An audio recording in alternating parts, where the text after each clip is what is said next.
Pues justamente ese va a ser uno de nuestros temas de análisis y debate aquí en la Mesa Ancha. Queremos darle la bienvenida hoy a Germán Eduardo Vargas, ya había estado con nosotros. Germán, Sí, bienvenido, gracias por estar con invitación. nosotros. Juana y Julio, un feliz inicio de Hola, semana. Germán, Bienvenido. Muchas gracias. Miren, quiero arrancar este análisis de la Mesa Ancha con una pregunta y es la misma que le estamos haciendo a nuestros televidentes. ¿Le creen ustedes a Luis Carlos Reyes después de todas estas denuncias y declaraciones que ha hecho en los últimos días, Germán? Maritza, Juana, Julio, sí y no. Es decir, yo creo que él está abriendo realmente una realidad que es absolutamente tangible en el día a día de quienes hayamos estado ejerciendo algún tipo de gestión en entidades públicas. Sí. De manera que esos fenómenos desafortunadamente existen, son medidas intimidatorias para que una persona esté vinculando a personas. Yo particularmente tuve la oportunidad de trabajar en áreas de gestión humana en entidades de este tipo y eso es un fenómeno que sucede día tras día. Es decir, lo normal es que esto pase y Eso no es que se normal. denuncie. Lamentablemente no lo denuncian y lamentablemente esos filtros no se están implementando para que, digamos, haya un obstáculo para que las personas estén ingresando a este tipo de entidades. Lo que a mí me preocupa de este caso es efectivamente que la denuncia esté sucediendo 2 años después. Eso me parece a mí pues insensato y eso sí pues evidentemente permite también conectar con algún elemento de duda respecto a cuál es la motivación para hacerlo hasta este punto. Sí. Hay un tercer elemento que yo quisiera incorporar acá y es la reacción tan tibia de la fiscal.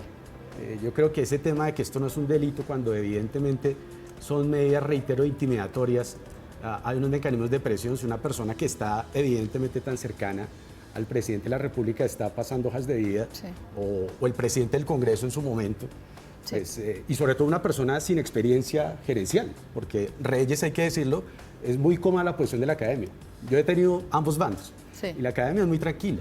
Pero Sí, cuando ya está uno sometido al ejercicio de rendición de cuentas en el sector público y privado, pues evidentemente hay que acatar algunas normas y está nuevamente en el ejercicio de madurez profesional, gerencial, de poder asumir las consecuencias de decir no. Sí. Yo particularmente lo he hecho. Sí, Y eso Germán. te trae varios choques. Juana y Julio. Esto demuestra la complicidad tácita histórica durante décadas de los servidores públicos dentro del Estado y sus relaciones con los políticos de turno, ¿no? Entonces, una cosa ha sido los servidores públicos que han estado en la DIAN, que han hecho parte además de estas relaciones y de estas formas de relacionamiento con los políticos tradicionales. Sí. Entonces, como en la misma onda tuya, Germán, claro, esto ha sido así siempre. Que sea así siempre no quiere decir que sea lo deseable y que esté bien. Pero uno se pregunta, ¿por qué ha habido tanta complicidad a lo largo de tantos años frente a esos entramados? Y el ejemplo, además, el mejor ejemplo que ahora podemos ver, discutir, es Papá Pitufo. Papá Pitufo controlando durante 30 años los puertos de Colombia y siendo el conocido, porque todo el mundo sabía que Papá Pitufo lo que era un contrabandista, no era cualquier cosa, pero había un silencio tácito. Ahora, lo de Luis Carlos Reyes es interesante porque él ha dicho también en otras entrevistas que él empezó a denunciar desde que entró. Que él entró y empezó a decir, esto no está normal, esto está pasando, esto no, se tragó sapos y ahora entonces ya no pudo más cuando Laura Sarabia logró sacarlo del gobierno. Pero es que yo creo que esa tragada de sapos empezó desde el día 1 de la campaña presidencial, cuando se sentó Armando Benedetti al lado del hoy presidente Gustavo Petro a viajar por todo el país y a liderar la campaña de cierta manera, y en el otro lado estaba también Roy Barreras, que aparece también en este ornagrama, y lo otro es que aparecen Benedetti, Roy y Laura Sarabia constantemente. Entonces, además, yo creo que ahora esa pelea que hubo, ese enfrentamiento en algún momento entre Laura Sarabia y Armando Benedetti, ya se acabó y que están trabajando como un equipo, además un equipo solucionando, digamos, lo que quieren solucionar ahora para tener el control del 26 y protegiendo a su vez a Roy Barreras, que muy seguramente va a ser el candidato de la coalición del Pacto Histórico. Es inevitable pensar o sentir que Luis Carlos Reyes está respirando por la herida. No, es decir, ¿ustedes creerían que esta entrevista le hubiera dado de no haber sido expulsado, despedido del gobierno? Pues evidentemente no, esta entrevista no hubiera existido. Y por lo tanto deja ver que estas denuncias que parecen tan valientes, que no estoy diciendo que no sean ciertas, pueden ser ciertas, pues tienen una motivación en el fondo también política, ¿no? Está respondiendo pues a un haber caído en desgracia dentro del pacto histórico. Pero también hay que tener en cuenta que él puso la denuncia en la Fiscalía en junio del año pasado, cuando recién estaba llegado al Ministerio de Comercio. Estaba denunciando públicamente a Laura Sarabia, a Roy Barreras, a Armando Benedetti, fue compañero, es decir, iba a ser compañero de Armando Benedetti, una persona de la quien está denunciando lo peor. Si no lo echan, hoy estaría sentado en el Consejo de Ministros con Armando Benedetti. Entonces, digamos, ese es el asunto. Por otra parte, yo sé que los casos de corrupción son lo más llamativo, lo que, digamos, más cala en la opinión pública, pero las denuncias que está haciendo el señor Reyes sobre la manera en la que se está planeando el presupuesto del país es mucho más grave, porque es que los casos de corrupción, digamos, práctica histórica, pero es que si continúa estas prácticas de inflar el presupuesto, como dice él, inflar los ingresos de la nación, la estabilidad macroeconómica del país y la estabilidad fiscal está en riesgo. Entonces, todo muy grave lo que está diciendo Reyes, pero este punto de inflar las cifras, que el exdirector de la DIAN reconozca que están inflando adrede las cifras de las cuentas públicas, es de una gravedad que es difícil dimensionar. Sí, para cerrar una ronda muy corta, el exministro dice el presidente está muy mal rodeado. Han salido muchas personas que uno identifica como alineadas ideológicamente con el presidente Gustavo Petro y quedan otras que uno dice lo que le traen es mucho ruido. ¿Quién está rodeando o con quién se está quedando el presidente en esta etapa final de su gobierno? Germán. Maritza, es que es absolutamente paradójico lo que está sucediendo, porque pues Petro terminó dándole la espalda a personas que lo han acompañado en toda su trayectoria, buenas o malas.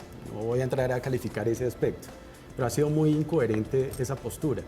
Y en este punto yo coincido con Juana, creo que inevitablemente él se está jugando todo al famoso, estamos en la mesa ancha, ellos lo llaman Frente Amplio, aparentemente convocando muchas perspectivas, aparentemente legítimas, pero yo creo que el país pues no está ciego frente a las realidades de lo que ha venido sucediendo. Son personajes que estuvieron acompañando a Álvaro Uribe, pasaron por Vargas Lleras, pasaron por Santos, ahora están con Petro, y pues vaya uno a saber con quién van a terminar estando en el 26. Se quedan Laura, Roy y Benedetti. Sí. Yo creo que él decidió estar mal rodeado desde el principio. Esa alianza con Benedetti y con Roy desde el día 1 de la campaña presidencial ya daba un norte, ¿no? Estoy con algunos cercanos, pero de todas formas también estoy con la política tradicional y la maquinaria corrupta, de cierta manera, para intentar lograr un equilibrio y una gobernabilidad que finalmente no le funcionó. Como dijo el saliente ministro, se tragó unos sapos, pero que no sirvieron para nada. Julio. A mí me llama la atención como esa poco infantilización del presidente, ¿no? Es una persona desorientada, dice Reyes textualmente que no sabe en quién confiar. Bueno, pues si el presidente de la República no sabe en quién confiar, entonces no es un buen líder, ¿no? No sabe en quién delegar los asuntos críticos. Pues es una especie de blindemos al presidente, no asumamos la mala fe del presidente, porque, digamos, lo contrario sería asumir mala fe del presidente, y eso ya es de extrema gravedad, entonces juzguémoslo como incompetente. Entonces, pues bueno, tener un presidente incompetente o de mala fe, no sé qué es más grave. Germán, es que se me está acabando el tiempo y tengo que pasar al siguiente tema, pero esa también es la pregunta que queremos hacerle a nuestros televidentes. Si ustedes le creen o no al exministro Luis Carlos Reyes después de esta entrevista que le dio a nuestro director José Manuel Acevedo, pueden escanear el código QR que aparece en pantalla y contestar sí o no. Daremos a conocer los resultados en nuestra última emisión y tengo que pasar muy rápidamente a nuestro siguiente tema, y es esa convocatoria a día cívico y a marchas que hace para mañana el Gobierno Nacional, y no es una casualidad que justamente mañana también esté sesionando la Comisión Séptima del Senado, Juana, para votar o hundir ya la reforma laboral.